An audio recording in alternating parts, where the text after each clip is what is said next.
here we have a situation where we've got a medication, Panamax elixir, and a question that is asking us to do a little calculation. The question reads, a child weighs 15 kilos and the doctor prescribes 225 grams of paracetamol. Using the provided paracetamol bottle, refer to the image, calculate the volume in mils you would administer to the child. All right. So the first thing we need to do with this calculation, same with any calculation really, is let's just start with our writing what we know from the question. So we've got stock required is 225 milligrams, stock strength is 120 milligrams, and volume is 5 mils. And we'll just put our dosage formula, which is dose to give the patient is equal to stock required times volume over stock strength. Then we just substitute in our formula values. So we've got 225 times by 5 over the top of 120. And when we put that into our calculator, we're going to end up with 9.375. And we know it's mils in this case because we've got milligrams on the top and the bottom of our previous calculation and mils at the end. So the milligrams cancel each other out and that just leaves mils. So that's kind of like the clue. Usually our answer is either going to be in mils or in tablets if that's if we're doing the tablet version of this calculation. Anyway, we can finish the calculation off by saying we administer 9.375 mils of paracetamol. The obvious thing with this one as well is probably that answer is got 3 decimal places, 375. You're probably not going to be able to measure to that accuracy using nurse kind of nurse instruments, but we would round it to 9.4. Let's have a look at a couple more. In this one, we've got an elderly patient and they are prescribed 400 milligrams of ibuprofen for pain relief. Using the provided ibuprofen bottle, refer to the image, calculate how many mils of ibuprofen should be administered. Okay, so we've got our bottle here and we've got a zoomed in section of the bottle that says 100 milligrams every 5 mils. So that means it's 100 milligrams in 5 mils. So first step, once again, write down what we know.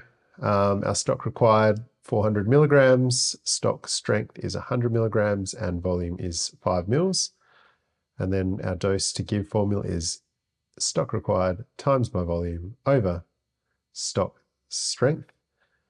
And once we substitute our numbers in, we've got 400 times 5 over the top of 100. And a quick punch into the calculator there, and we've got 20 mils. So we can administer 20 mils of ibuprofen.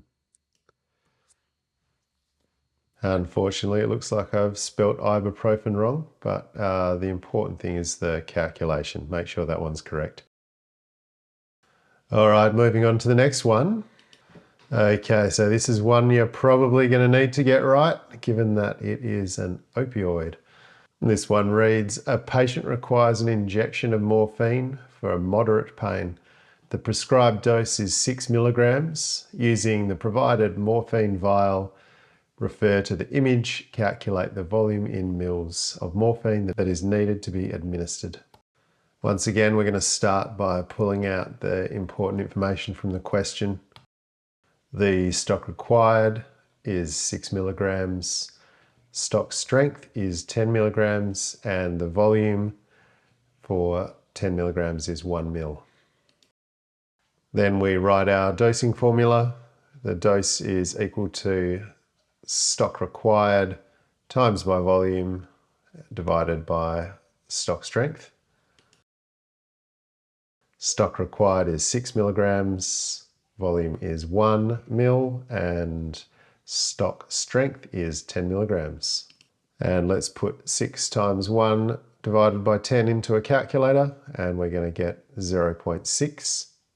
And once again, the unit is going to be in mils. So our administrable amount is 0.6 mils of morphine. All right, let's jump into our last question.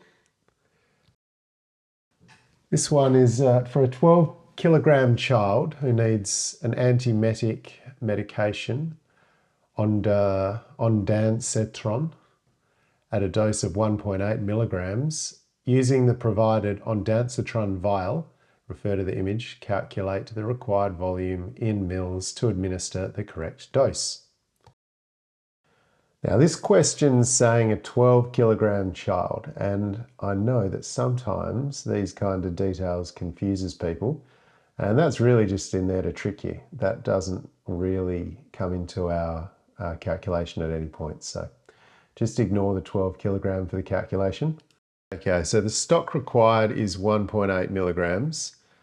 Now the stock strength, I've written it as 2 milligrams per 1 mil instead of the 4 milligrams for 2 mils that's on the bottle. So it's just been divided by 2. I'm going to write my formula, dose to give, stock required times by volume over stock strength.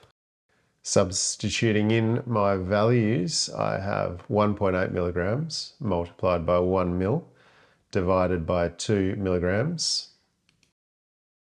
In my calculator, I'm doing 1.8 times by 1 divided by 2, which will give me 0.9 mils. So I know for this particular scenario, I need to deliver to the patient 0.9 mils of ondansetron. So just to sum up, if we can just start off by reading the question, picking out the important information and making a list of it at the top, the stock required, stock strength and volume, writing out our formula and substituting in the values, punch it into our calculator, and then we're going to get the correct dosage. Thanks very much for watching, and good luck in calculating your medication doses.